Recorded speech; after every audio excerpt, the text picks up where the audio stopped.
Nous sommes dans une escroquerie à ciel ouvert. Bon, c'est un secret polichinelle. Malgré les subventions de l'État, le prix du pétrole va augmenter et au Tchad, au Cameroun, au Congo, au Gabon, et peut-être la Guinée équatoriale en serait épargnée, je n'en sais rien. Déjà, je vous rappelle qu'à Lagos, ça a tourné il y a cela quelques jours. Les prix vont augmenter. Depuis que les Occidentaux, dans leur lubie là, de vaincre la Russie par le biais à coups de sanctions et d'envoi d'armes, alors que s'ils étaient garçons, ils auraient engagé leurs propres troupes au combat, que de faire des guerres par procuration. Ils ont décidé de procéder à ce qu'on appelle le plafonnement du prix d'achat de pétrole russe. Ils ont mis le baril de pétrole à $60 le baril. La Russie a dit, bon, ok, ça tombe bien. Je ne vends pas mes pétroles aux gens qui ont pris cette sanction. Je veux trouver de nouveaux partenaires. Il en a en Chine, il en a. Bon, de nouvelles voies, même à travers le pôle Nord, pour aller rapidement rejoindre l'Asie, sont déjà là. De nouveaux brise-glaces ont été installés. C'est vrai, le baril était autour de $80. Mais pour des négociations et des troupes préférentielles, la Russie était prête à leur concéder à ses amis-là à $70 et d'autres à $80.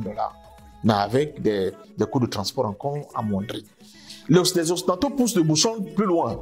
Et ils disent, les principaux pétroliers qui transportent le pétrole à travers le monde, ils sont obligés d'avoir des assureurs. Et 90% des assureurs dans ce domaine-là sont des assureurs occidentaux. Ils mettent encore la pression plus grande et disent que tout pétrolier qui va transporter du pétrole russe, qui ne sera pas vendu à $60 le baril, n'a pas droit de souscrire une police d'assurance, ne doit pas être couvert par une quelconque assurance. Comme ils ont 90% de ce marché, la conséquence est immédiate. Un pays, je ne veux pas oublier le sujet, mais pour que les gens commencent à comprendre la difficulté quand on n'est pas souverain, capable vous-même d'avoir votre propre politique énergétique, votre propre politique extractive, de vos richesses du sol, de votre sous-sol, comment vous pouvez être dépendant, j'allais dire que comment vous pouvez être exposé aux décisions qui viennent à des milliers de kilomètres dans une guerre qui apparemment n'est pas la vôtre.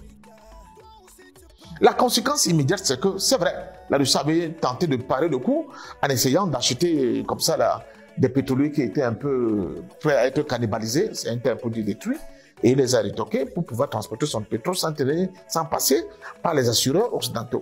Mais le coût est quand même là, d'autant plus que l'OPEP, la pression a été faite au niveau de l'OPEP pour augmenter la production de pétrole, pour compenser le manque, n'est-ce pas, du pétrole russe sur le marché mondial.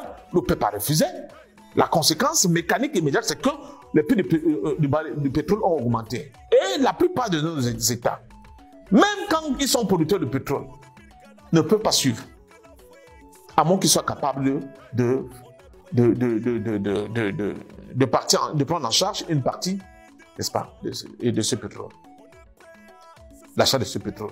Pire encore, pour les États comme le Cameroun, les Français nous ont construit une raffinerie à Limbe qu'on appelle la Sonara. Bon, qui donne une bonne partie d'ailleurs brûlée et dont je pense même pas que la phase de construction a commencé. Mais curieusement, on met sur pied avec notre argent une raffinerie, mais qui a cette qualité exceptionnelle qu'elle ne raffine pas le pétrole que nous menons produit. Qui lui est de très bonne qualité et ne demande pas ce type de machines obsolètes du point de vue scientifique du territoire. Alors, la conséquence immédiate, c'est que le pétrole que le Cameroun vend, là, surtout les marketeurs et tout le monde que vous voyez là, on l'achète à l'extérieur. Bon, vous me direz qu'en termes de péréquation, il faut aussi qu'on nous dise que quand on vend le nôtre, ou bien le serait le pétrole venu d'ailleurs, comment ça se passe. Bon. Mais, à la vérité, c'est bien sûr, vous prenez les pays comme le Qatar, l'Arabie Saoudite, les Émirats Arabes Unis, le Bahreïn, tout ça là. Quelle est la magie que ces gens ont fait pour être capables d'imposer aux gens qui sont venus prendre leurs ressources fossiles pour avoir des contrats tellement, au moins acceptables, leur permettant d'avoir les niveaux là qu'ils ont aujourd'hui en termes de massification des actifs. Comment ils ont pu faire? Ici, chez nous, ce n'est pas possible. C'est des ping-pong entre Exxon, société américaine, et Savannah, anglaise. Et vous savez que c'était le groupe Ringo qui a aussi pris les bassins de gaz de Lubaba, vous le savez, qui sont transformés maintenant en gaz du Cameroun. Mais c'est ce sont des Anglais. Donc quand j'entends les gens dire que oh, les Nigériens vont encore reprendre Bakassi, ils ont commencé encore à contester Bakassi, je rigole. Je leur rappelle que, arrêtez de faire la promotion d'un individu. Il y avait beaucoup dans le cadre des hommes de droit, les putains de tabac, les Pounoum, les Léona, j'étais un nombre des hommes férus de droit. Il n'y avait pas que ça. Il y avait des cabinets dédiés de droit dont le Cameroun s'était attaché les services. Il n'y avait pas que ça. Il n'y avait pas que le droit. Il y avait des cartographes. Il y avait tout. Même les linguistes. Il y avait plein de gens là-dedans. Donc quand les gens bavardent souvent, le discours de bar, mais il y a mieux. On a venu souffler à l'oreille du président Biya. Président, l'affaire là que toi tu vois là, la base de défense des avocats du Nigeria, c'est qu'il faut qu'il y ait une certification de la frontière qui partira de l'océan Atlantique jusqu'au lac Tchad. Vous avez pas moins de 2000 km de frontières. Si vous rentrez dans ce jeu-là, l'affaire risque de prendre entre 50 ans et 100 ans de certification. Entre-temps, si l'objectif du Nigeria, c'est le pétrole de Bakassi, ils auront tout le temps pour le siphonner allègrement. De telle manière que, quelle qu'en soit l'issue de verdict après la certification de ce procès, on va vous vendre, comment on dit ça, une orange pressée qui n'a plus de jus, qui n'a plus aucune valeur, premièrement. Le président Biya, malin tel qu'il était, s'est donc rendu à Washington, comme quelqu'un d'autre qui était à Washington.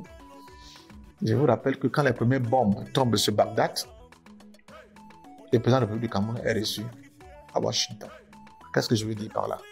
Je veux dire par là que, bon, certes, il y a eu des plaidoyers, il y a eu des gens qui ont écrit des belles pages de la rhétorique du droit, etc., etc. Mais ce qui, en dernier ressort, va trancher de quel côté Bakassi va basculer, c'est la politique. C'est la pression des États-Unis, c'est les juges.